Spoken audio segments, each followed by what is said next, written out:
গণঅভ্যুত্থানেও আপনাদেরই হাউসগুলো ছাত্র জনতার বিরুদ্ধে তো নিউজ করেছে, এটা তো বাস্তব, এটা তো অস্বীকার করার সুযোগ নেই। তো আমাদের একটা স্পষ্ট নির্দেশনা ছিল কোনো হাউসকে কোনো প্রকার চাপ দেওয়া হবে না, সরকারের পক্ষ থেকে চাপ দেওয়া হয়ও না আপনারা যদি দেখেন। কিন্তু এখানে এখনো তো অনেকগুলো পাওয়ার হাউস রয়ে গেছে যেখান থেকে আসলে এই চেষ্টাগুলো করা হয়ে থাকে, যেটা অত্যন্ত দুঃখজনক। আমরা সেটা অবশ্যই দেখব, তথ্য মন্ত্রণালয়কে অনুরোধ জানাবো যাতে করে স্বাধীন সাংবাদিকতাটা, ফ্রিডম অফ প্রেস থাকে। আর সম্পদের হিসাবের বিষয়ে সম্পদের হিসাব সরকার সকলের থেকে চেয়েছে, কিন্তু আমি যখন সম্পদের হিসাব দিতে গেলাম তখন আমি দেখলাম যে আয়কর জমা দিতে হলে তো আপনার টিন নাম্বার 1 বছর আগের থাকতে হয়। তো 1 বছর আগে তো আমার টিন নাম্বার নেই, স্বাভাবিকভাবে আমি একজন স্টুডেন্ট, তো আমার তো আয়কর জমা দেওয়ারও সুযোগ নেই।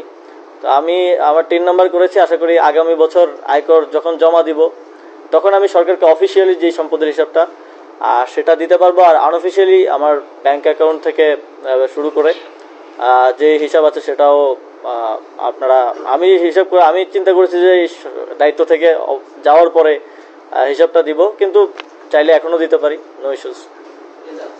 ও হ্যাঁ, উত্তর সিটি কর্পোরেশনের গাবতলীহাটের যে বিষয়টা সেটা আমারও নজরে এসেছে।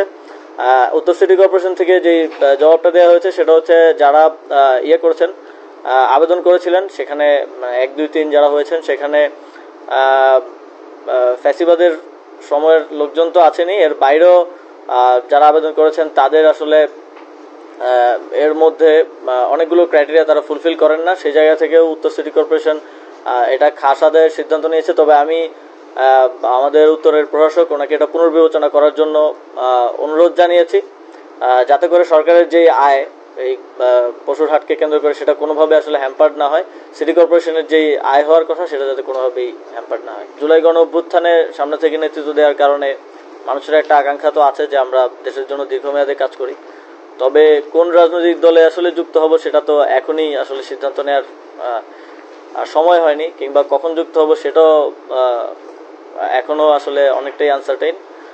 তবে এটা ধরে নেওয়ার কোনো কারণ নেই যে নতুন রাজনৈতিক দলেই যুক্ত হব, কারণ নতুন রাজনৈতিক দল হয়েছে, যেহেতু আমি ইয়াং জেনারেশনের একজন এবং আমাদের বয়সী যারা আছেন তারাই করেছে, তো সেখানে আগ্রহটা তো আছে। কিন্তু এখন পর্যন্ত যতটুকু দেখছি যে নিশ্চয়ই ওনারা কাজ করছেন, তবে যখন আমি রাজনীতি করার কথা চিন্তা করব তখন আমি আমার জন্য বেস্ট অপশনটাই চুজ করব, এবং সেটা যে কোনো